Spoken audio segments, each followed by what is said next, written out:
If Joe would actually stop being lazy and record his own intro, I would play it on purpose when he's gone. It's been like 5 years, Joe. I know.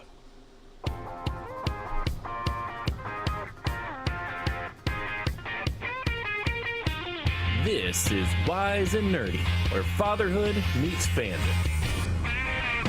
Yo, what happens when Toys R Us kids grow up and become parents? They become co-hosts of the show where geeky fathers unite to share the joys, challenges, and hilarity of navigating parenthood. Because being a grown-up doesn't mean you stop being a fan. It just means your sidekicks call you Daddy-O's! Come on, Phil. Come on, Phil. It was really cringy, but... White knuckle it. White knuckle it. You can do this. Oh, boy. This is part of your therapy. This is my therapy? This is part of your AA. I need to get new health insurance that if this is my therapy. This is all I could get improved? Yeah, this is your Apple Farm therapy. Darn. I'm on the couch, you're not, and you're still paying for it. Jeez Louise. Hi, everyone. It's me, Philip D., the Imaginary Nomad, coming to you live once again on a Thursday night at 8 p.m. plus 30 for Wise and Nerdy. Hey, Charles. How you doing, man? You stressed? Not at all, dude. It's a good jersey you got on there, mate. Yeah, I got my... This is the last time I get to wear it. Don't tell people what it is. If they want to know what it is, they can come to the YouTube or the TikToks or the Twitch or whatever you guys stream us on. You know what? If you were my marketer, I'd be huge now. You're already pretty huge, bud. Devo says 7 days out, and that is the current count as of this recording. No, man, I'm not stressed at all. I've got a decent amount of work to do this weekend with some new tech, but honestly, everything's working. It's flowing. It's just a matter of putting on a show or doing some music, listening to some podcasts, and just schedule. Yeah. Just get the stuff done. And then it's going to run itself, which is the goal. Like it has been. I mean, it's funny, especially reading a lot of these, like, reviews that are through the DragonCon app of like how each panel does, but like these people that come and watch don't understand how much work goes into a panel that you don't enjoy. It's crazy just to watch our friend Tyra, man, really just push herself to the limits. She sent me messages at 3 a.m. when I'm getting up for work, right? And she's like, Tyra, please go to bed. It can wait till tomorrow. Yeah, she goes nuts. She loves it. I don't know what will happen when we have no more Tyra. Hopefully somebody else will step up. What do you mean? She goes, she's here forever. She goes above and beyond. I mean, and that's the thing, too. I don't know that any other track puts together all the promotion she does, puts together the feature images that you could rightfully take and use as promo for yourself, at some point. And we do so much. And right now I am making... Like, she and Kaz have made the nameplate cards, right, the digital cards, and I'm going in and I'm hand scheduling all of them to show up on the tablets at the right times for the right panels, which is just tedious. For me, it's not that hard. I think Tyra doing the design was the hardest part, and then just typing in the names, copy and paste the names, whatever. But it is. It's a lot of work. No other track is doing this, Charles. I can tell you that for a fact as somebody who has been here for 9 years now. It's crazy how many different tracks I'm on, and I don't know until I get my official schedule that I am on third track. Like, they don't even reach out, Yeah. So, no, nobody's doing the work that the digital media track is doing, and... we're just going to keep pushing and keep evolving because it seems like everybody stopped kind of evolving their tracks about like 5 to 10 years ago. And it's great because, and I'll even talk on this because I was there when it happened, when COVID happened, everyone scrambled and said, what the heck are we going to do? The digital media track knew what we were going to do, right? We knew it. We planned it out. We even talked about it. Yeah. We talked about it like in January or in March when all this the crap hit the fan, and like we're going to do what we do. Yeah. And we had a panel every hour scheduled out. There was only one panel that was late, which was the last panel of the entire con. I mean, it could have been botched, who's to say? but everything went really smoothly. And other tracks didn't pivot and make changes like that, really. Yeah. It was kind of just us trying to, figure it out and do the jobs that we go to Dragon Con to do. And that's I'm excited. I'm excited. It's coming. It's gonna be good. And I will tell you, I'm holding on to this feeling of I absolutely irrationally love these digital nameplates. I don't care if every last person comes through there and thinks they're stupid. I do not care. I had this vision. It is coming together in my hands, and I am loving every second of it. I'm excited to make fun of them in front of you, bud. Just Will to not know, hurt me. I'll find an angle, bud. Even if it has to be with a rock, I'll find that angle. I have the master control. As you're hitting me, I'll just change your name. Oh, I meant the actual digital No, name you're gonna- tags. I'll just destroy them. Destroy them. Oh, all right. So, hey, here is the question of the week. That has nothing to do with any of that, and we'll probably have more Dragon Con talk here later.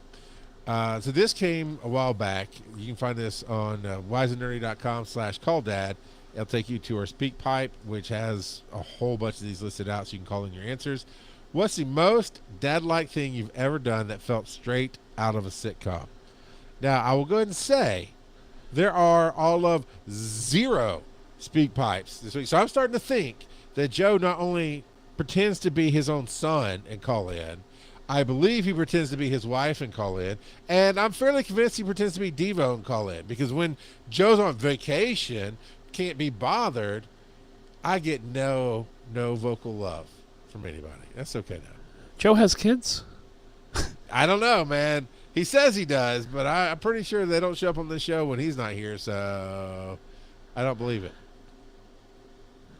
Well, bud, what is the most dad-like thing to happen to you? That's so hard. If you need a second, man, I got one. Yeah. Yeah, all right, great. I've been saying for a while that I have a sitcom kind of life, that anything that can go wrong will go wrong, right? That's kind of my attitude. And so recently, about a month ago, I turned the ripe old age of 40. Oh, man, I'm not a birthday guy. I don't celebrate my birthday because it's not important to me. It's important to everybody else, apparently, but I don't care, man. So my mom calls me up. She's like, hey, man, let's meet halfway, right? It's 2 hours between us. Let's meet in the middle and have lunch. And then you can go home, I'll go home, and you'll have a great birthday. And so I'm driving out there, and I'm on the highway, and my car stops accelerating. And I was like, oh, dude, come on. So I pull over, and this is when the Canadian fires were coming down. Like, the smoke was all over Pennsylvania. It was 94 degrees outside. So I get out of the car, and I take a look, and all my oil that I just got put in, because I had an oil change in the morning, is covering the highway. Oh. So I was like, you got to be kidding me. So let me call my insurance. I know I got towing. We'll just get this towed. Bing, bang, boom. There's probably those idiots at Jiffy Lube didn't put the bolt back in for the oil pan. And it's, these idiots. I call insurance. I don't have towing. Great. No. I call the tow. He's like, great. Where are you? Cool. I'll be there in 2 to 3 hours. And where'd the little mini thundercloud come in and start raining on you? Just you. It was me in the cloud when I was stuck outside on the highway for 3 hours because it was too hot to sit in the car. Car wouldn't turn on, and I got Canadian smoke filling my sweet lungs. And so we get it towed to Pep Boys, and everyone at Pep Boys like, yeah, you can't go to Jiffy Lube. They don't put the things in correctly. And he jacks it up onto the car jack, and he looks up at my oil pan, and there's a bunch of metal sticking straight through my oil pan. Oh, and he's no. like, well, that's not good. And that's not Jiffy Lube. I said, well, is the nut there or what, man? He's like, yeah. He's like, you got to go to Hyundai to see if you got that 150 insurance. I don't have that 150 insurance. And I said, all right, yeah, sure, I'll go down and I'll see what my extended car warranty is looking like. Shame on me for pushing all those calls to voicemail for the last... I get down there and he's like, yeah, you got the 100. I said, you go, yeah, I'm sure. He's like, you got to call Jiffy Lube. This is Jiffy Lube's problem. And I was like, this ain't Jiffy Lube's problem, man. This is a Hyundai with 135 miles on it. Like these cars explode at 100. And so I called Jiffy Lube and the guy laughed and was like, no, man, we didn't do this to your car. Right. Your car sucks. And so, tell me he really said that because it's Philly and go Birds. go Birds, dickhead. But like the thing is, my mom finally shows up, right? And I was like, Mom, I got market this weekend. Like I can't be without a car. Guess you're coming to Gettysburg, old lady. And she's like. So we drove all the way back to her house. She packed a bag, and then we drove all the way back to my house. This was supposed to be an hour lunch at 11 o'clock in the morning. We got back to Gettysburg at 8:30 p.m. Not only that, Morgan was planning a surprise birthday party for me. So, like, all my friends, which is like 4 people here, were going to be here for pizza and booze and video games. And just living that Charlie Brown as a 40-year-old life, man. That's not very sitcom. That's more depressing. Oh no, but everything, like, you always have your fumbling dad that everything goes wrong for dad, right? Yeah. And so that was my 40th birthday. I think I did wish you a happy birthday, and I feel a little bad for you, but you ended up with a nicer car out of it.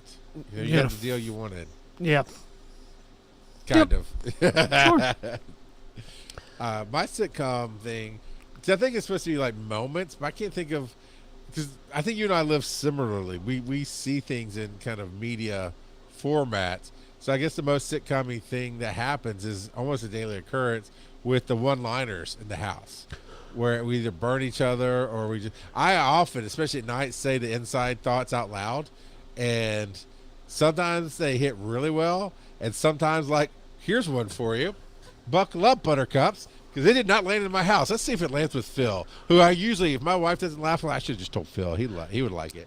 But my wife was bragging to our daughter the other night that I don't know why we got into gluten-free stuff. And she's like, you know what? Your Mimi, who was my mom, your Mimi loved my gluten-free mac and cheese. She just had that recipe, which my mom can't cook for crap. I mean, she, bless her heart, right? But no.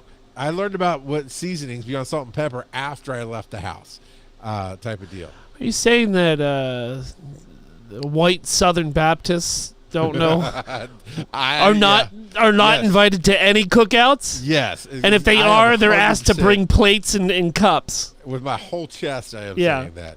Because it was bad. Shocker. So I'd say that only to say, why are you bragging that she hated everything about you? I get that. Just like your mother hated everything about me. You know, she hated whatever. But why are you bragging? Oh, she loved my gluten-free mac and cheese. So my brain was thinking that, and it was thinking other things at the same time. But what came out of my mouth was, and it gave her cancer.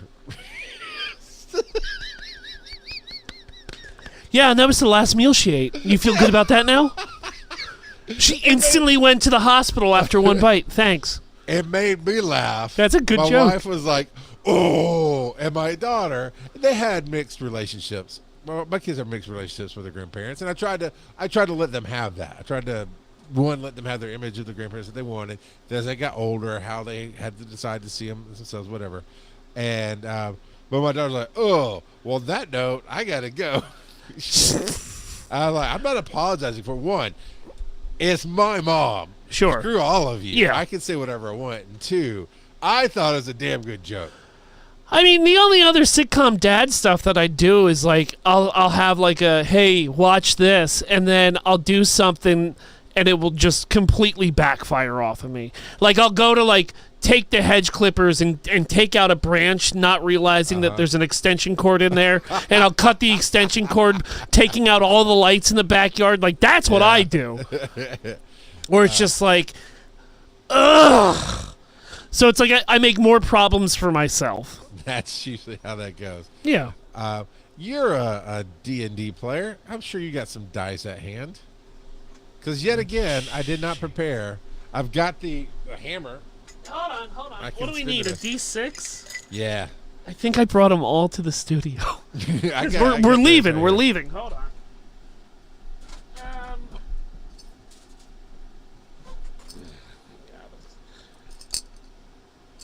Great podcasting right here. I know. Well, you're gonna have to edit it. I don't edit. All right, I got it. Dice roller. Thanks, Google. I actually have one of those too. I forgot on my phone. All right, you ready? Yeah. 5. All right. 5. Now we got to roll again. That's commercial break. 5. 3. Okay. How do I? Here we go. Live without you. I want Oh my to God. know. I'm glad we don't actually publish the run of show notes, because Phil was filling it up today. Oh, yeah. Okay.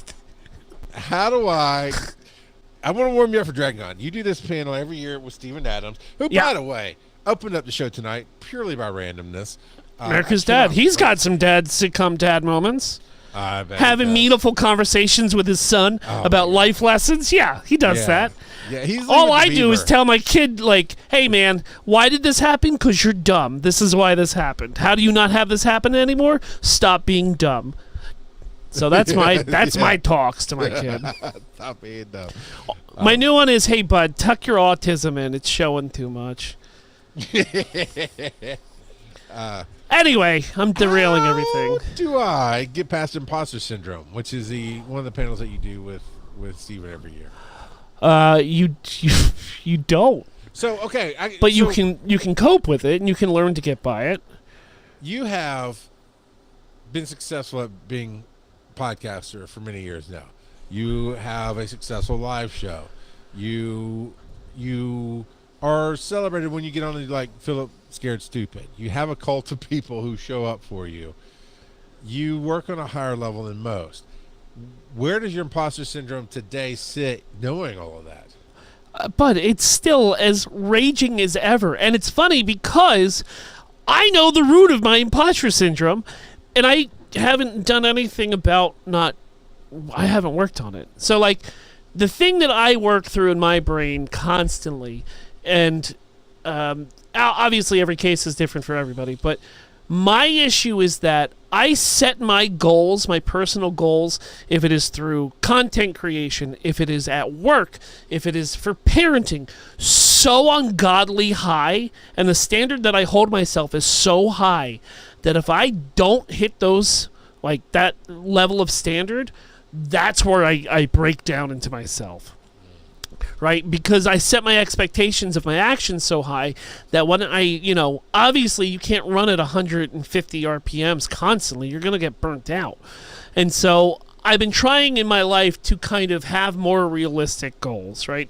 For content creation, for parenting, for my work, and just setting up little boundaries that don't sound or feel like lots to people, but, like, it's what I need to do, right? Yeah. I still work about 80% of my job on the farm. I work alone, right? And so every day at work, I kind of have a checklist of, like, what I need to get done between 8 and 5.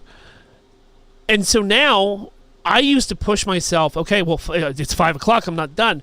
Let's go to 6. 6, it's still not done. All right, Yeah. hopefully by 6 or 7. But now I'm setting up these little boundaries of, like, no, when it's 5 o'clock, you're done, man. If it's something that needs to get done or is very close to getting done, okay, yeah, we'll put an extra 20 minutes in.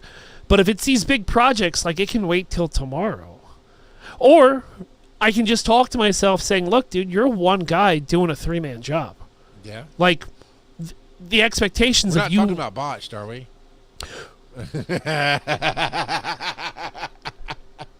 And you gotta cut. I gotta learn to cut myself some slack, right? But with that said, with that car story I just told, man, like, Yeah. I had a true imposter syndrome, like, out of body experience where I'm sitting on the side of the highway, like, saying to myself, like, I don't know what the F I'm doing, and I need an effing adult around here. But like, you're 40, bud. There is no one coming. The cavalry's not coming. It's up to you, right? So after having that small, like, overwhelming moment, I kind of recentered myself and was like, all right, step 1 to 5, where are we going right now? Right? Step 1, call your insurance company, get that tow, and then slowly work through that checklist until you realize, like, no, all right, yeah, was it scary at first? But no, you worked through it, right? Have your little 5-minute panic attack, not knowing, like, how am I going to do this? How am I going to complete this? Why is this happening? And then once you find your inner peace on that, you just start going to work on it. Yeah, and I think all creators have something to that point. Basically, we're all humans. I'm not good enough, essentially. Now, I think imposter syndrome comes up more in creators. You just don't feel like you belong. It's like you don't understand why people like what you do. You know, blah blah blah blah. And I haven't had that per se, but I have had the questioning of, does anybody really care? Will this work? And there's been more than once I've texted you right before I go into a new con and do fandom face off. You go, well, I hope people show up, and you know, thinking that nobody's going to show.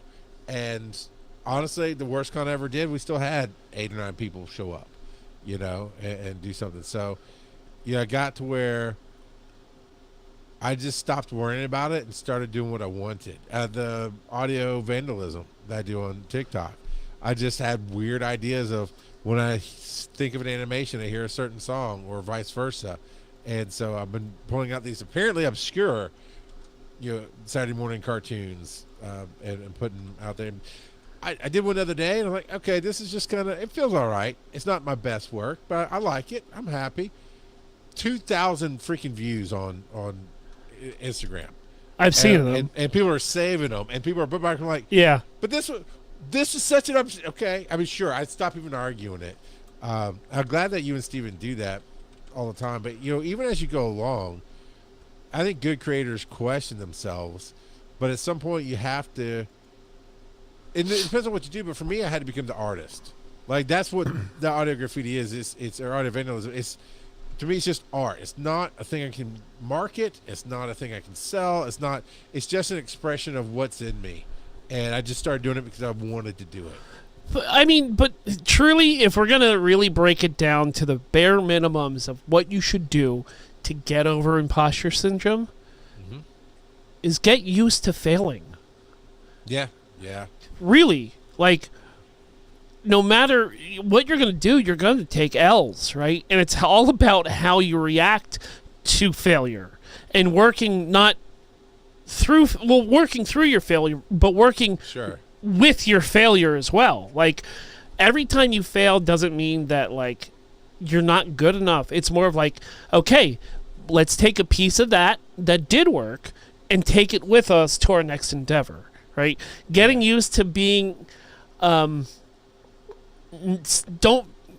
can feel sad that a project is ending or you need to step away from it, but you can also be okay with stepping away from it and saying, concept, take something from a project that's not working anymore for you, especially if you're doing a group show or a group YouTubes or anything like that. If you don't have that burning passion to do it anymore, it's okay to stop doing it, right? And you're okay to walk away from it. And, might have some hurt feelings that are going to take some time to work through, but it's not working for you at heart. Like, with me and Kurt, with the Animal Crossing show that we did, I was done 3 months before I announced that I was done, right? Yeah, and so you and I dragged those out. Yeah. Every time I was coming into the studio to do it, it was like clocking in for a shift of work that I didn't want to do. And if it ever gets to that point again, I know now, this is the time to have a conversation with people offline and to step away, because I stuck that out for 3 more months, right? I wasn't making my best content, and I knew it, right? So then why was I still going out there every day? Because I'm like leading somebody on a relationship, right? Did it Kurt was upset, but he understood. But I should have ended it earlier, but I just, in my career back then, I didn't see the writing on the wall, and I was going through my own stuff, and I know now, right? And the hardest part of that is it usually does happen when you're already going through your own stuff. So for me, with Be Awesome Together, Tyra knew it was coming for a while. I literally had to figure it out because I was really just going through my own stuff, and it made it very difficult for me to bring anything new to the table. But to me at the time, it wasn't the show. It wasn't, it was just, I felt like I was burned out. I was depressed. Not that I didn't like doing that show. And it's not like I didn't like doing it, but it just wasn't the right fit anymore. And so, how's your relationship with Tyra? It's good. It's fine. Yeah. Right? Because if somebody is going to create with you, right, and see you at your worst and your best, they're going to understand. Charles, we used to have shows together. Yeah. And they didn't work out. Away from those. It's always been lifetiming for those. But also, we both understood. We both knew it. Yeah. And we're both, I called Charles once a day. He only picks up maybe once a week. Yeah, that's about right. But like our relationship isn't damaged from that. And to be honest, I think we're better creators and better humans, but also better friends for going through it. And I think also we both are working towards a goal of getting a life to where we can create together and not have stuff get in the way. Yeah. I don't know if I've said it, but I will say it now that when I started Little Brown Pill, I did that because it attracted me and I wanted to do it. And the way it played out is very fun to me. And he and I have become really, really good friends. And there was guilt there. It's like, this should be the show I'm doing with Phil. I'm wondering if Phil will feel like I'm less of a friend to him. I mean, these are things that came up in my thought process. Sure. I'm like, you know what, though? It was really me dealing with my own burnout and stuff. I was like, I got to do what makes me happy. And I can't worry about if Tyra is thinking I'm leaving her for this other show, because it doesn't matter what Tyra thinks. I have to make myself happy in creating. And the same thing with you. I knew if something bothered you, tell me. But I also knew that of course it's not. I do not think lesser of Phil or get my butt hurt when he's talking about doing some other project with somebody. You and some other people. I don't remember what you told me, that's secret or not, so I don't talk about any of it. Oh, but you and some other people got together, a mutual friend of ours, and you got together. Is it my music podcast? No, there's another one that y'all. It's about a TV show. Oh, that's already out and running, dude. Okay, cool. Yeah. So you and Brian and some others. I'm like, and my thought was, oh, dude, that's really cool. And every time I think something that's really cool, especially if you're involved, I'm like, I wish I was there. Dude. But it wasn't oh my God, I can't believe he didn't have me on the show. Dude, let me talk about that. I'm so happy you brought that up because I completely forgot about this. So, yeah, I started a show called Lost Luggage. It's a rewatch 20 years later after the TV show Lost. 2 people have seen it, 2 people have not. I'm one of the people that hasn't seen it.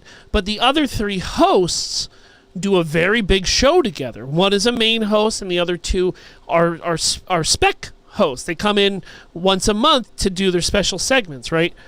So they have a giant relationship with each other, the 3 other hosts. And then there's me, the street goblin, coming in, with cigarette burns on my lips, swinging an old E40 around. And those first, no BS, like those first, I want to say about 20 episodes, I was just in my own head. Because the chemistry between the 3 of them were bouncing around, and I felt like every joke I was throwing out was falling, right? And how am I going to work in this dynamic of a trio that's already been working? How are we going to make this? How am I going to find my footing? So I've been doing this for 10 years, right? I talk to thousands of people live every year. No problem. But on this podcast that's not being done live, I'm having issues because I don't know where I work in this team. And now look, I got over it. They understood my really dark and unfunny humor that I have. You were not new to any of them. No. And that's the thing. I have a relationship with all of them. But it was just to watch them on that first episode, just click and clack, and me making, jokes that just fell to. You could hear the oxygen being sucked out of the Zoom call. Like I was so uncomfortable. And now it's an old hat, right? We're 35 episodes in, and it's just like, all right, I'll go watch this soap opera about a plane that crashed, and then I'll make some really inappropriate jokes, and we'll call it a day. I'm subscribing, downloading now, because I absolutely want to hear your process of going through it. So I went through it when it was new on TV, and I had to wait for the seasons and it's get the talked DVDs about and stuff. But that's how I'm doing it too, because I'm not binging it. I'm watching each episode about an hour before we record, and so it's all streaming. So yeah, I could binge the heck out of it, but I want to stay fresh, like I was doing it around the water cooler once a week. Yeah. No, I love it. I love that you're doing that. So I'm going to finish downloading that stuff later. I'm going to start with episode 1 and catch up. Do you have anything to add about this? Because I have a closer on it. No, go ahead, close it. So look, if you guys are serious about working through your own imposter syndrome or a creative block or just quieting that voice in your head, I have 2 book suggestions that was given to me recently within the last couple weeks about this. One of them is called The War of Art: Breaking Through the Blocks with Your Inner Creative Battles. That's the big one, right? That's a 32,000 5-star reviews on Amazon. You can pick it up pretty cheap, especially on Kindle. It's The War of Art, not The Art of War. It's the other one. And then if you still want to dive a little bit deeper, there's a book out there called The Creative Reset. It's about silencing imposter syndrome, quieting the inner critic, and let go of perfectionism, which is, like I said earlier, that's huge. I set my bar so high that, I got to start really working on myself again to say, like, okay, yeah, it doesn't need to be perfect. It just needs to be out there, because it's going to be part of your journey to see and look back where you started and where you are now. Yeah. So if you're into that, check those 2 books out. I'll have Charles put them in the show notes for all you not to click, because who opens show notes of a podcast? What are even show notes anymore? I had to teach AI what show notes were, because it was like trying to give me teleprompter stuff. I'm like, no, it's not how that works. AI is Joe, by the way. That's how that works. Oh, hey, okay. why don't you roll some more dice? 6. Come on. It's What's that? time for the groans with Charles. It's the bad dad jokes. Oh. Which again, Devo couldn't be bothered, but it's okay. Hey, you know what? I cannot say anything bad about Devo. So hold on, does nobody participate when it's just you? Apparently. And same, honestly, not for nothing. Same with Be Awesome Together, man. I had a hard time getting guests for that show. And the second I leave, it's just doing. I mean, so I've good. never been asked, Tyra, but that's all right. So yeah, I don't have any. But you said you brought. Man, I have one. I have one. It is age appropriate. Dad joke. It is timeline appropriate. And I will be honest with you, Chuck. I said this to you on your last Pokemon Go podcast. Okay. What's Dolly Parton's favorite Pokemon? I don't know. Goldeen. Goldeen. Goldeen. Goldeen. Oh yeah, good timing on that one. I miss you, girl. We're living in a season finale right now with everybody who's dying off. Dude, can I tell you something real cool though? Tragedies in China. Taco Bell giving people poops. So this is a real cool thing that I learned today. So obviously we recently lost Dolly Parton and we lost Tim Curry. What people don't know is we lost them in the same morning. Oh, really? But Dolly was already announced, and the Curry family decided to wait 24 hours to release his death so that Dolly can have her own moment and not get overshadowed. Nice. So I thought that was really cool. Yeah. Man, but I was about to go to bed last night, and I was sitting on the couch watching TV, and I was like, all right, well, let me just click this real quick, then we'll go upstairs. And I clicked off accidentally onto a Dolly documentary, and it held me for the entire hour and a half. I went to bed at like 1:45 last night. Yeah. Because it was just going through pretty much her timeline, but then also had like Jane Fonda in there and Lily Tomlin and some of the musical acts that she worked with, and all these old interviews and these old opera performances of hers. Man, it's so good. Yeah. Yeah. I was trying to come up with a joke about the movie they're going to make, but I think when they make one, it'll be good. It's been interesting to see a Dolly film. Okay. Yeah. Pamela Anderson will play the later Dolly. Sydney Sweeney plays the early Dolly. Joe is a slacker random kid. You're right. But it's interesting how much Dolly has affected people and their lives. But then, so I love how. Actually, before I go to that, did I pick that for tonight? I don't want to. No, okay, I didn't. All right, so I love how nerdy my kids can be, and so Dolly, my daughter, Crosby loved her. Like, she's a huge fan, and all the kids grew up with the books, right? Dolly, if you don't know, Dolly has a foundation that gives away tons of free millions books. of free books to children, and they are always amazing authors and amazing things. And then Tim Curry dies, and you know, there were some rumblings about that in the house, but we weren't real huge Tim Curry aficionados.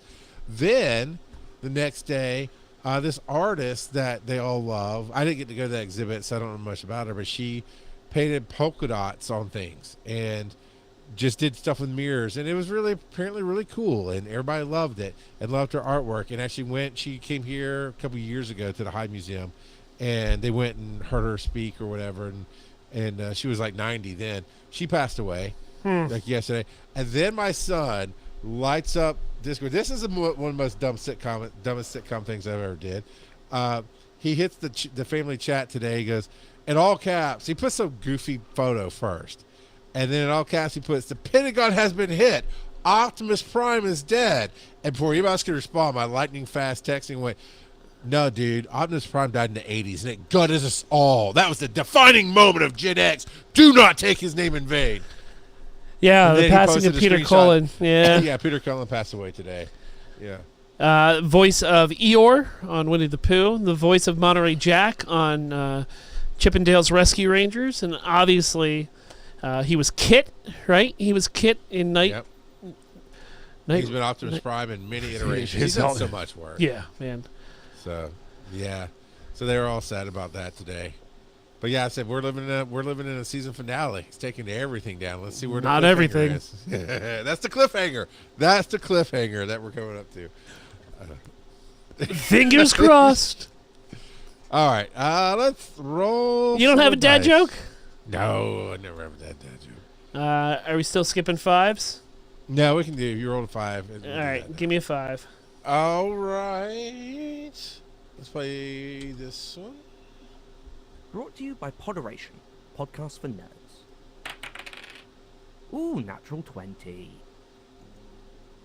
All right, Daddy-O's. It is time for the commercial break. We're going to tell you about you can support all your fellow dads in the Parliament over at wisenerdy.com/allowance. It takes you right to the Patreon. And we'd love for you to join up and dude, some of these episodes go really long. We'll do 30 minutes before the show, however long the show goes, and then 30 minutes or so after the show. I've been posting 3-hour episodes up to Patreon here lately. And that's an exclusive there. And there's some other stuff that goes on there. But you can join up today. We'd love to have you. Become part of our Discord. You know, get in there and chat with the other daddios. And we really want to build the whole coming up segment of the Parliament to answering each other's questions and coming up with our own scenarios and stories inside of our own dad group. So that's what I want the show to be, is a place where dads like me and Phil can come together and be accepted by Mormons like Joe. As you twist your mustache evilly. Phil, what's been stressing you out this week? Nothing, dude. That's not true. I lied. Okay. So, as we know, we are hurling towards DragonCon 2026. And so the studio that you see me in now is where I have been for the last 5 days. Yeah. As I have been frantically editing live shows for Botch Podcast, Patreon episodes for Botch Podcast, extras from 2 years ago from Botch Podcast, the song, the end of the season. So I'm just, it's a good stress. Yeah. Because I am checking things off the list, but it's just like I can only live on 12 packs and Cheetos for so long. That's true. You notice he's not saying cigarettes, but we know he's using them. So, same. You know, my stress this week has not been stress. It's just been, okay, I'm pushing myself. I got to get the batch 3 of Little Brown Pill edited and then get it scheduled out and then get promotions. I'm doing professional promotions for it, my friend. I am hand cutting clips and scheduling to be launched on certain dates and getting them out there. So we're gonna breathe in. You know, the good kind of stress makes us better creators, and we're gonna breathe out. Our kids couldn't hang anyway. It's okay. Yeah, kids. Come on, man. You can't take that whole G. Danny, you think you could edit a show? I don't think you could handle a show.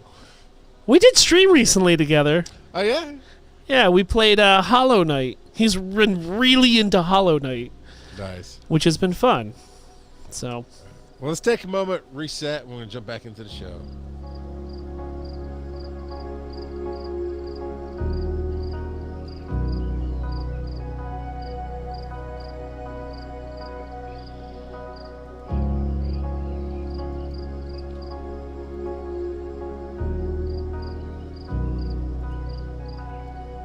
This one goes out to Casey J and the freezing tundra of Australia. I don't know. I don't even know how. I know he listens. I don't know how Casey listens if he's on the road. The question of the week for September 10th is, what item from sci-fi would make parenting so much easier? So that's going to be coming up after Dragon Con. As we've been saying, Dragon Con is next week. So the Patreon episode will be late because it'll be the live panel from Dragon Con, but it should be on time for the regular podcast listeners for that. And I think that's all the business. it's an easy question. It's a Solansky shrinking ray from Honey, I Shrunk the Kids.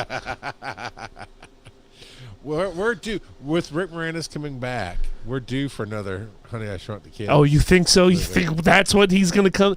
I know he's doing Spaceballs 2, and you think top of the list is Spaceballs 2, and then Honey, I Blew Up the Children, or whatever. I don't know. Honey, I Shrunk the Grandkids, I guess. Okay, Joe, you just gave Disney the $1 million idea. They're already doing sequels on everything else, so why not, right? At least Sure. Rick Moranis. That's all I got. Roll some dice for me, sir. Speaking of dice, That is is coming back. Okay. He's got a new movie coming out. For Ali G? Yeah. Or- it's Ali or- G. No, it's Ali G. Okay. And he's like, yeah, I know. But the trailer's, I know I've been gone for like 20 years. And yeah, it's gonna be interesting. When are we going to get Bruno to? I know that was your favorite. That's such a weird movie. You talk about it every week. Yeah, I rolled a 1. Okay. Yeah. You know, one of the podcasts we do actually threaten to do is Limp Bizcast, where we just talk about Limp Bizkit. Oh my God, we could probably get Fred on these days since he is a walking meme. I would love to do. Don't lie, I would freaking love to do that. I would love to talk to him for just a minute. And we open it up. It's just one of those days, Charles. Yep. Whereas the he said, she said. Oh my God! And we deal with couple fights. Wait. Yeah, wait. That's one of the those days segment? with the he said, she said podcast. Yeah. Oh my God, that's the day, funny. Yeah. Charles, what are you nerding out about? I'm nerding about seeing all my friends again at Dragon Con. You're going to be here. Dennis will be here. Steven Adams. I mean, the list is short. But no, it's not. I want to see everybody. I'm looking forward to everything because the show is done. I'm just putting the technical polishes on things. And I love new tech, so I'm enjoying doing all that. We'll talk about that in another segment. But yeah, it's the people. It's still hard to believe in a good way. It's almost like, oh my God, Christmas is next week. Oh my God, we're doing this thing next week. It's Dragon Con from tonight. We'll already be 2 to 3 panels in. The botched meet and greet will be almost done at this Oh point. yeah, or we'll be done. finishing up, Most certainly. So I mean, it's like it's literally now in the near future. And mine actually starts on Wednesday. Well, you come in on Wednesday, and then I'm doing some press stuff on Wednesday, and Wednesday it's 8 a.m. yeah, I thought that it's like, yeah, y'all gotta figure that out, man. 8 a.m.'s rough. That's fine. But yeah. So that's the joy that I have the first time I get to see all the faces again, right? Because it comes sporadically, right? So then you're doing something in the room, you look up, and there's TV's Travis standing in the doorway. I don't know why he's naked, but he's standing in the doorway. Sorry. Yeah. It's my fault. I remember the first year he came, I shoulder checked you into the pylon so I could hug you first or something Yeah. like that. Yeah. He's a tall dude. Yeah, if you say so. I mean, I'm 5'9", bud. I've thought about I'm going to claim that when everybody goes, how tall are you? Like 5'11". 5'9". Yeah, 5'9". 5'9". 5'9", 5'11" with good shoes. Yeah. So, it's the best part of con, right? I don't. Yeah, it really You want to hear something funny about me? Yeah. I've never gone to a celebrity panel. I've never gone to the Walk of Fame. I've never done any of the things that people go to Dragon Con. I've never been to the parade. My reason I come down is to see my friends and support my friends' panels. And this year we've got new people coming in, new patrons. Lots of new people. Well, for me, new patrons that have never been to Dragon Con, but they hear us talk about it and how it's not a cult and how they need to show up at least once. And so, I'm super excited about that because it's hard to explain to, normies in my neighborhood. Oh, you hanging out with your friends? Yeah. Oh, are they coming over? No, all my friends are through the internet. Yeah. I have a lot of friends that live thousands of miles away. So, it's just everyone coming home, for 5 days just to get weird together. Yeah. And then get that creative bump, that post-nasal drip once once the con is over. And it's just all right, it's time to regenerate our batteries and go back out there and start new projects.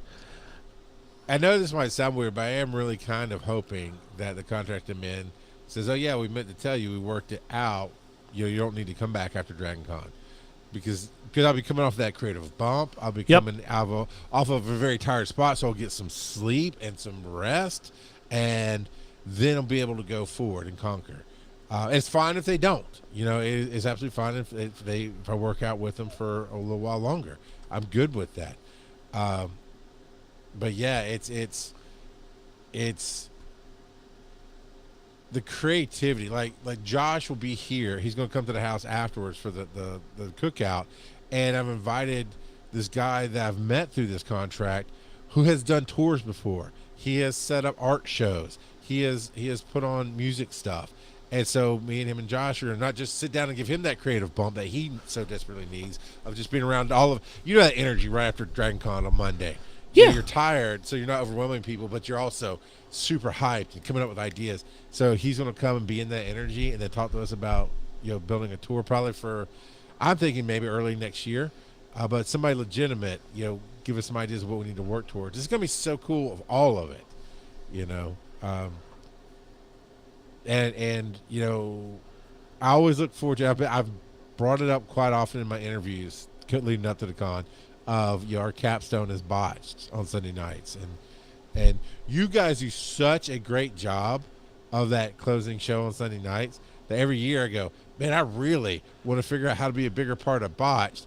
And then a few days later with sleep and sobriety, I'm like, yeah, no, they just do a great job, and they give you the energy that you're looking for. Yeah, everyone's our best friend when you got a bottle in your hand. Yeah, well, it's not just alcohol. No, you're fun. It's good, and the way, for me at least, the way you guys I know you work hard at it, and I can actually see the moments that are flaws for you guys, but they're not flaws because you just lean into them, making part of the bit. Sure. Yeah, I mean, But the I was energy saying in the this show you earlier. it's just so good. Well, I was saying that earlier that, people don't realize that it takes a lot of work to look like we're not working at all. Yeah, you make it look effortless, and I hate that show and love it at the same time because it's the last show of the con. That's why I hate it. It's like once I'm here, I'm happy. Charles, because, like, it that's doesn't it. have to be because there's concerts, there's dance parties. The thing goes. I I'm have in to a go bad mood. right from botched. I'm trying to hit a concert, dude, Yeah, I know. and it's a dumb idea. I know it's a dumb idea. You have to though. No. You might never get a chance again. I've seen them 4 times before. But you might never see them right after botched again. Yeah, I know because get off my shoulder, Charles. Yeah. What are you nerding on about? Dude, all right. So Charles and I used to do a show together called Breaking the Panel. It was like about comic books, but then it kind of evolved into other things. And so I've been playing a lot of retro video games. My whole life I've been playing retro video games. My whole stupid my kids' college money is back there in small gray plastic squares and rectangles. And so this year I got really into Final Fantasy 1 to 7, right? And so what I like to do is I like to completely obsess over things that I dive into. Like there's no gray. It's Right, either no, like you're in or out. I'm in it, I'm Yeah. in it. And then I'm kind of over that now after a week. So I'm beating all these Final Fantasy games and I'm like, man, someone's got to have a Final Fantasy like podcast out there that I can listen to.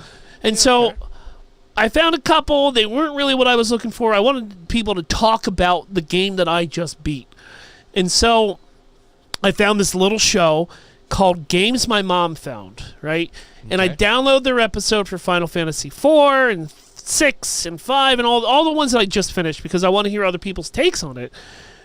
And I slowly start falling in love with the lead host and how he runs his show. Because every episode that he does, it's not the same people on the show. He is the main fixture, but he has a cavalcade of like 20 to 30 people that will come in for all these different episodes. So the show is called Games My Mom Found, and that's how it started, right? Playing all these old games and talking about old games. But then it's transformed into, okay, well, let's talk about TV shows that we like. It doesn't have to be nerdy. It could just be about Sure. TV shows. Okay, let's do movies that we like. Great, that's working too. Let's do comic books, right? And so I've been listening. I'm 548 episodes into his over 1,000 episodes. And Mikey, the main guy, puts out 5 episodes a week. And he records almost every day of the week. And so I said, dude, you know what? I like his energy. I like what he's bringing. I'm going to join his Discord and, see if I can kind of work my way into, getting onto an episode. And so I did. And on Monday on his feed, it's going to be a 20-year look back on the GameCube. Oh, And nice. It was going to be roughly like an hour and a half. It went 3.5 hours, right? Don't you love it? And that's the thing. It's not that it like felt like it was that long. It's Right, just, right. Everybody brought 3 games, and everyone was like, oh my god, I remember that game. And then everyone starts pouring their love into it. And to be honest with you, man, he's a workhorse, and he makes the kind of content that I'm looking to create, looking to listen to. Mm-hmm. But I also know with 1,000 episodes, I can pop around and not do everything in order, right? Sure. And check it out, dude. Like the ones I have keyed up next are The Birdcage and Blade Runner, Castlevania: Dawn of Sorrows. Top 10 Metrovanias, right? He just jumps all over the place, and I'm having a lot of fun listening to it. And hopefully, he messaged me about a week ago saying we need to get our schedules back up and running so that I can come back onto his show and talk about other stuff. So That's awesome, man. show an indie creator some love, especially somebody who's working their tail off and putting 5 to 6 episodes out a week. Yeah. He showed me, Charles, his like production schedule of everything that was coming out for the entire month of August and then for the entire month of September. Like, he's got it all planned out already. So, yeah, having a lot of fun with it. Power, man. I could definitely see how that really makes a great machine, and you really create so well. I need somebody to do that for me. My brain does not work in a way of like, what am I going to talk about in 3 weeks from tomorrow? But it's a podcast. Like, when he asked me to, like, when he sent me a message, I was like, oh yeah, dude, right. Obviously cams, and where is this going? Twitch? Is it going to YouTube? He's like, no, it's a podcast. I said, we're gonna have cams on when we're recording. He's like, no, dude, it's a podcast. And so for us, having to, like, when we first started working together, we were using Zencaster, and that's what it was. It was just a single line of everybody's name and no cameras, no nothing. And we had to kind of find the flow with these people that I have no idea who they are, you know. Yeah. And so that he's still running that style of podcasting. And it's beautiful. Great, dude. I truly enjoy it. And like I said, I popped in with his first episode for Final Fantasy VI. And it was just him and a bunch of other nerds talking about a 30-year-old video game for about 2.5 hours. So if there's a game that you love, he's probably covered it. So check it out. Games My Mom Found, wherever you get your podcast, y'all. Nice. I love hearing all of that.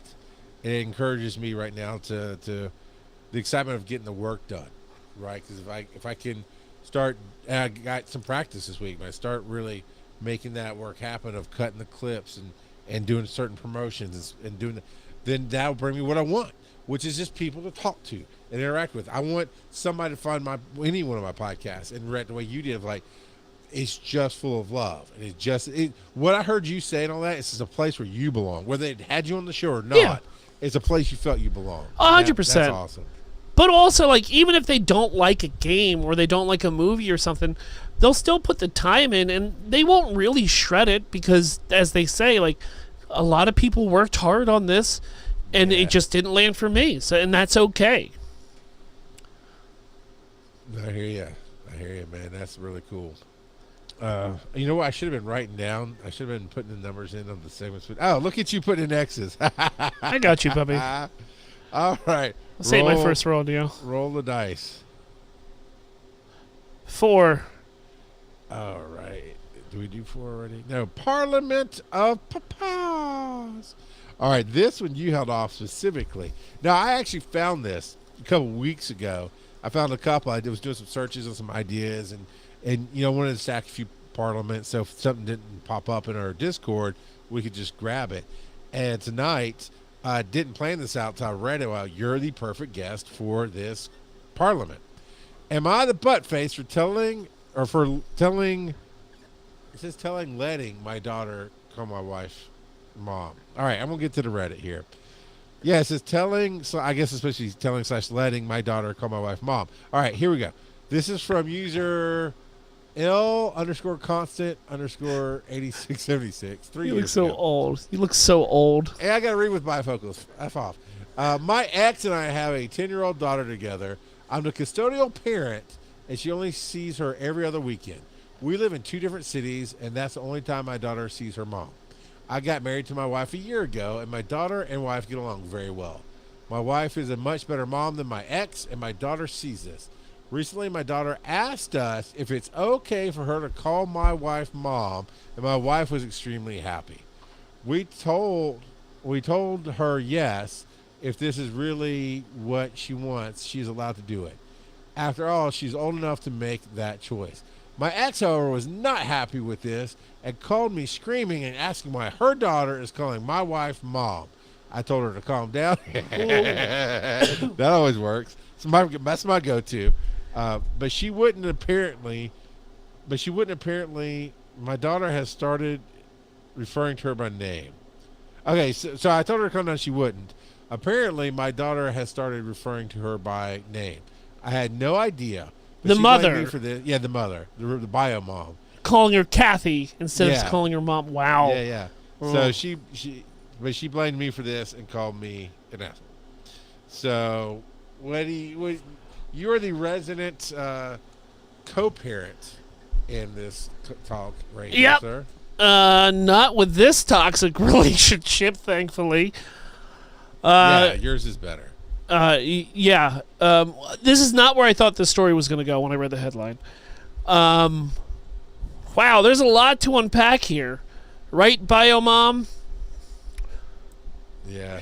Yeah. Okay. Two This weekends, this which is was this was the child's idea because she's seeing the stepmom. What's that second word there? Mom, stepmom.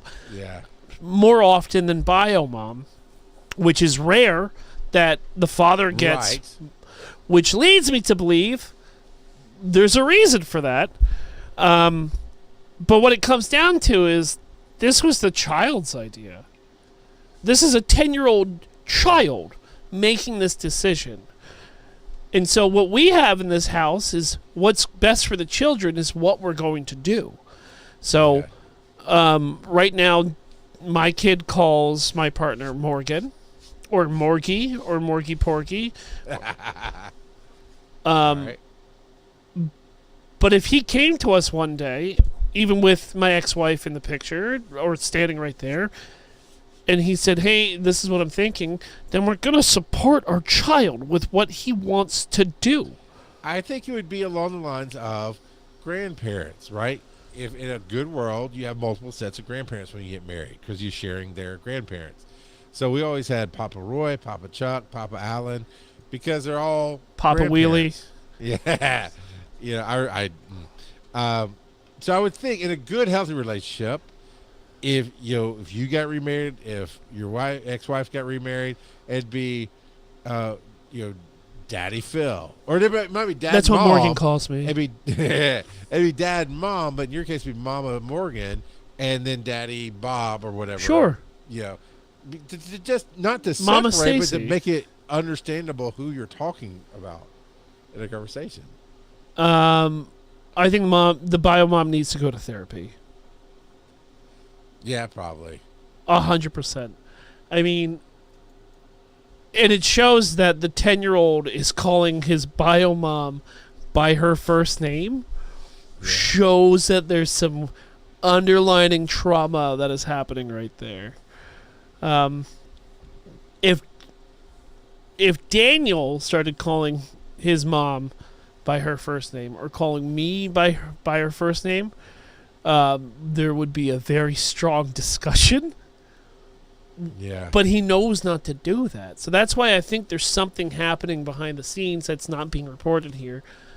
Right. But also, there's no reason to, like... That's what the kid feels comfortable with. Like, we're supposed to... So, you never know what you're going to get triggered by. And I've never gone through this situation, and I'm happy for that. But there was a moment where Crosby, when she first had her phone, she thought it was some kind of joke or whatever, but it really pissed me off that for whatever reason I found out that I was listed in her phone as sperm donor. Which I see you laughing. I get it. It is a little funny, but I was just like, I did not hit it and quit it. I did not abandon this film. I mean, it really. I didn't see that coming, but it really it hurt my feelings and pissed me off. Like, that's not cool, man. Because now your friends who have had dads that just leave them, they think you're. No, I'm a good dad, and you will damn well respect my authority. I don't know. Are you upset because she made a better joke that you would never be able to make? Is that why you're upset, bud? Are you Maybe. projecting? Maybe.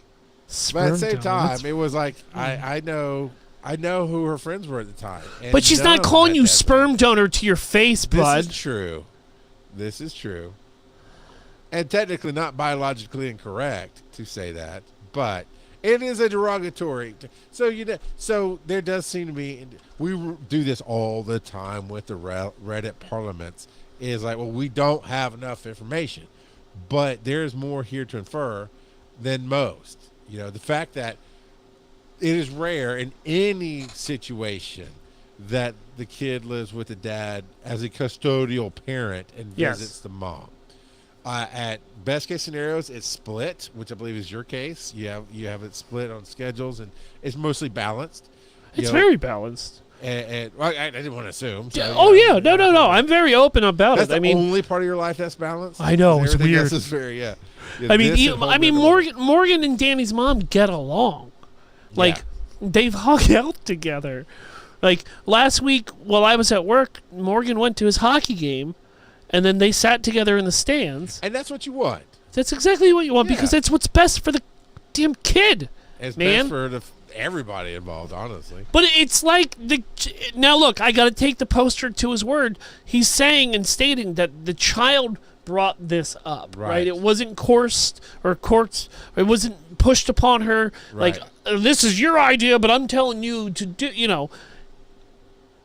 It sounds like the daughter came to them in a place where she feels comfortable enough to be like, hey, I can F with you. You're my mom now.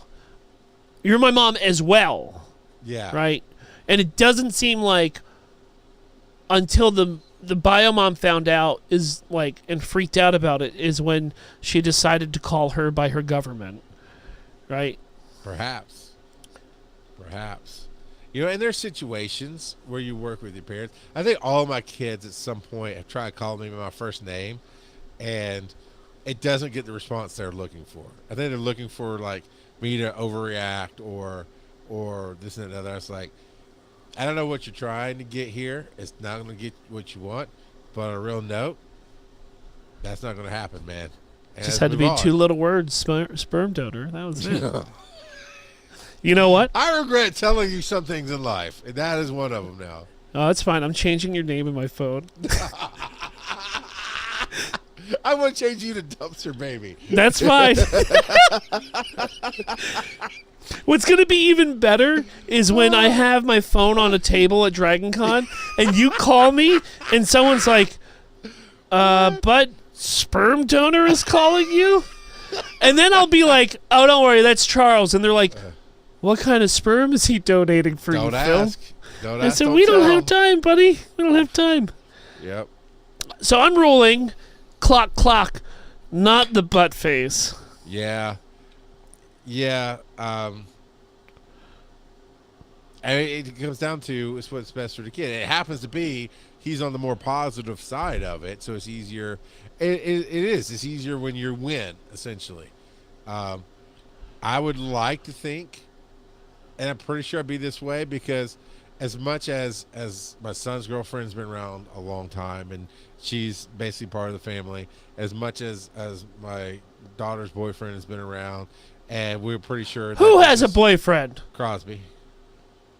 Yeah, she's practically engaged, man. It's How they're old not is she moving now? that fast. She'll be 20. Oh, I hate October. I hate that. Yeah, she Ew, was I've 11 noticed when that she you was first came around. Yeah. I 10-ish. hear that. Yep.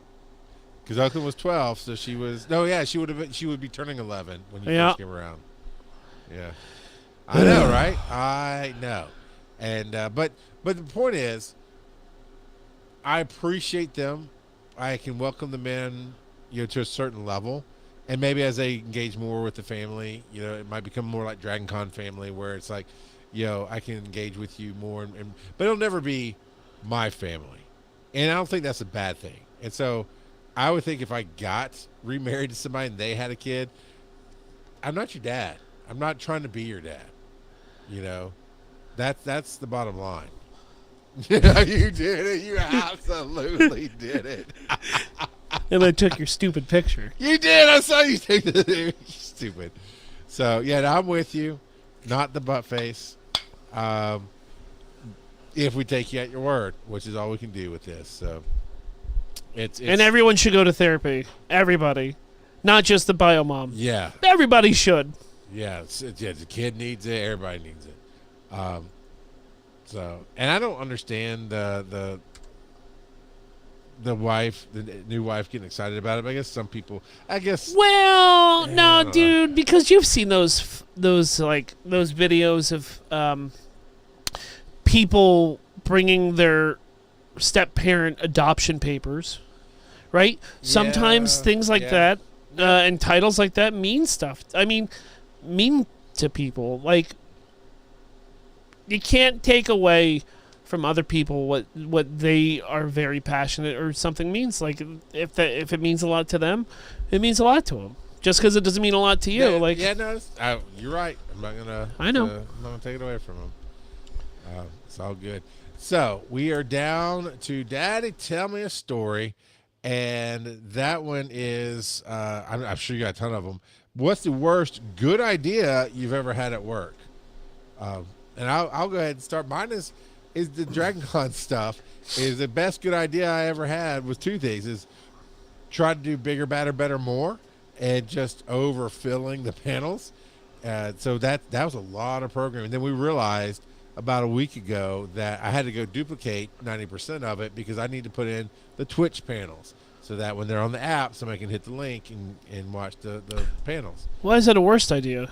Because it's extra work for It's you? a lot of extra work. Yeah, that's it. It's just a lot Gotcha. of extra work. Yeah, it's the worst good idea. It's a good idea, but it's like, I don't know. I don't count hours because I do it while I'm doing the things, but the hours of putting everything in the database, 'cause I do that part. I put everything in the database, and then I do all the duplication of the panels and do all that. And then the second one is these nameplates. So now I'm doing it again with scheduling out all the names on each panel to be showing up. And I like it. It is a good idea, but it is a lot of extra process, I guess I should say. That Sure. it could have been just as easy to go, nah, we're good.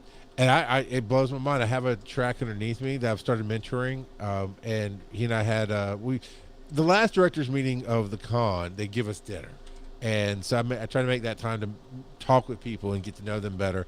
And so he and I had dinner there, and he's got a lot of great passion, a lot of great ideas, a lot of things going. But his track ends at like 7:38, somewhere right in there, and I'm like. And that's perfectly allowable, 100% allowable with the con. And I'm like, I just couldn't even control my face. Like, really?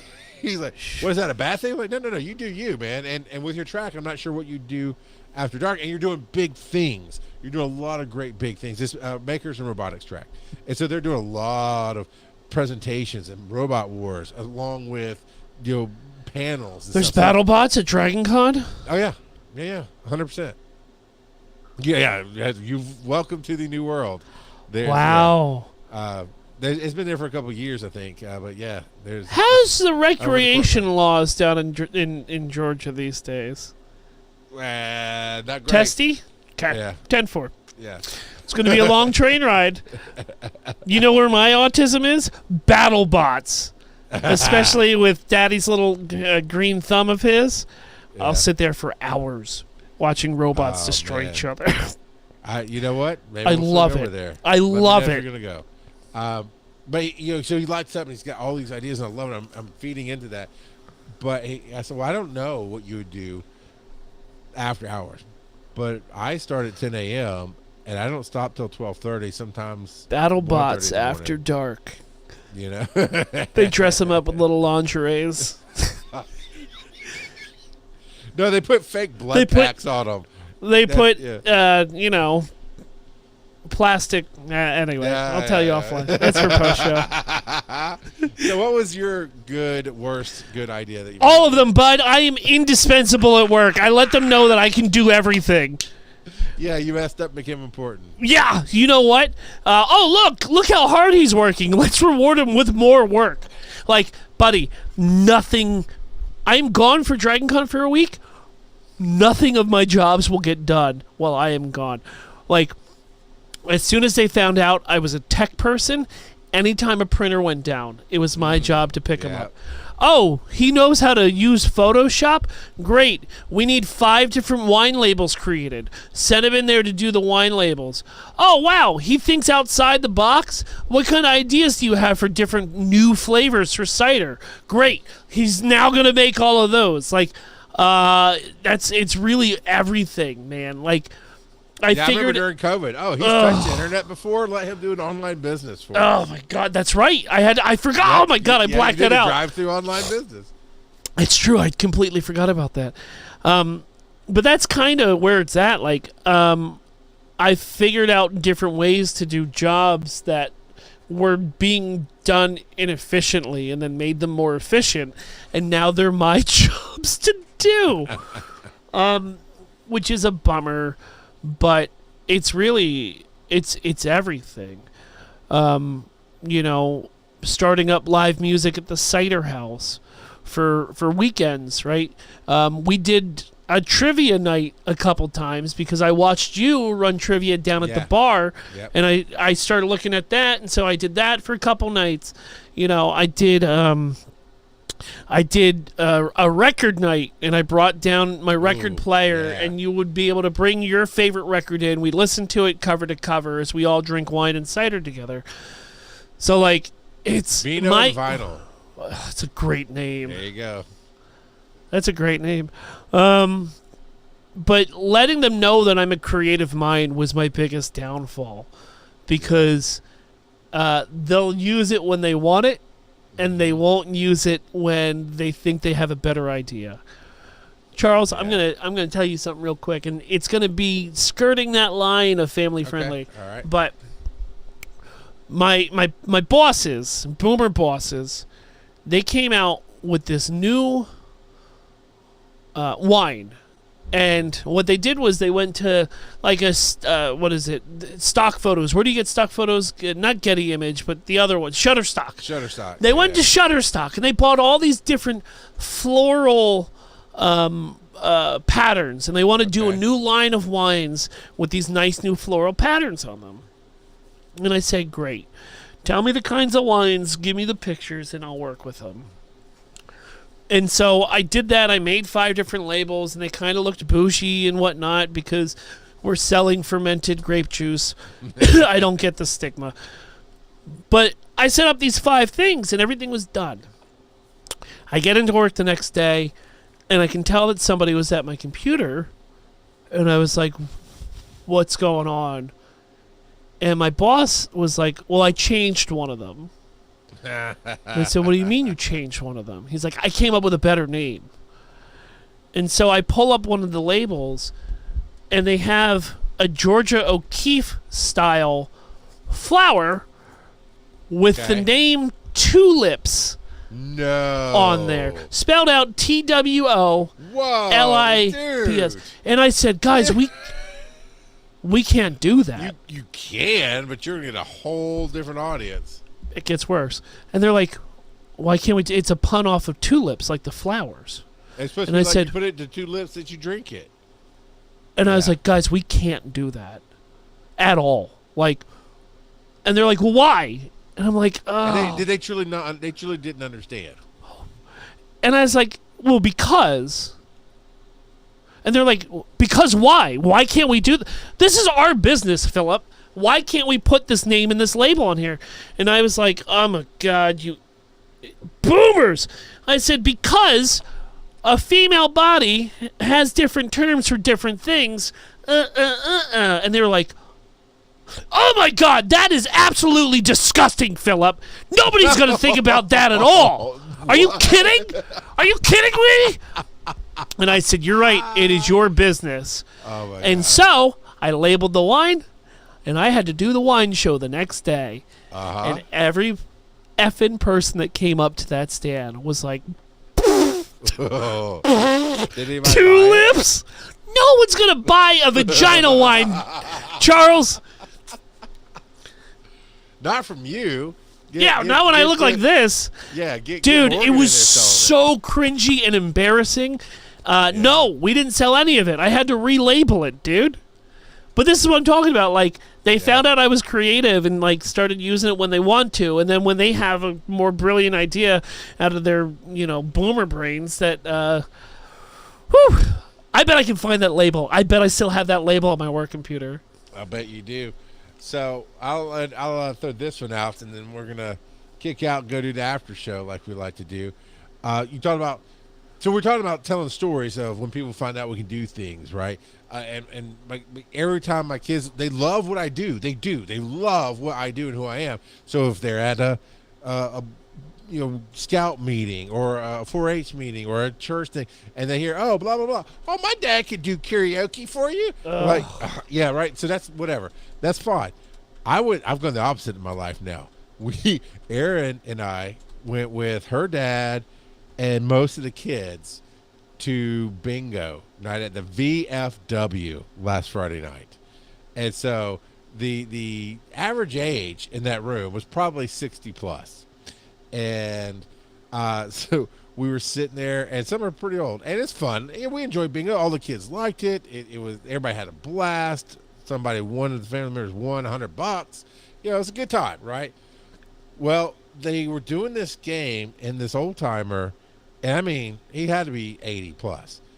His old timer yelled bingo, and I think he tried to throw up his hand to say bingo. You're supposed to raise your hand when you do it so they can find you easily because they're all Sure. old. They need to see the hand come up. But he also, I think, tried to stand up at the same time and lost his balance and hit the ground. Oh. And everybody immediately like, oh! And a few people went over there, and they know who he is, and they're helping him. And this one was, oh, he's bleeding. He's bleeding. And my wife looks at me and like, don't you look at me. Yeah. Don't you look at in a room full of geriatrics. Oh, there's my God. no way, unless his life needs to be saved, that I'm going to let them know I know anything about medicine. Yeah. Because from then on out, it's going to be, well, what do you think of this? Well, what is it? My doctor said, no, I am not here to be your guru medical consultant for free. So yeah, and I watched. He tore his skin a little bit. That's why he's bleeding. They put a Band-Aid on. He's fine. He was actually fine. But I watched him. I assessed him from 10 feet away. Watched how he did things, and I was like, okay, he doesn't need me. And somebody's like, I bet we have some combat medics, and they did. They were all over 70, but they had some people, and they got the first aid. It was fine. So I watched because I will absolutely help a human being who absolutely needs it. But until it's absolute, I ain't saying squat. It's funny. I just Googled my farm. YouTubed my farm. Oh, yeah? And there's an interview of me from 8 years ago with Republican representative Ted Nesbitt. We're going to put this in post, man. I won't watch any of it. And we'll see what Philip, 20, 30, how old am I? 32-year-old Philip, sporting a Go Birds hat all the way back. Yeah, dude. Oh, my God. All right. Let's you know what, Charles? What? Let's get this show done with so that I can see you in 5 days, bud. All right, here we go.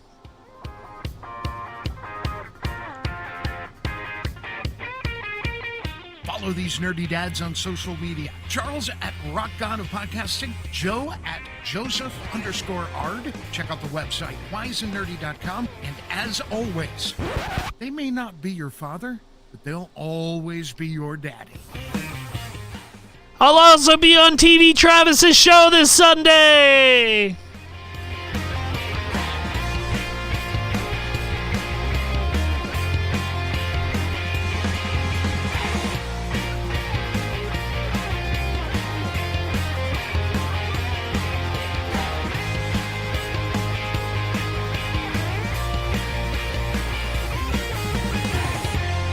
I ain't fixing squat.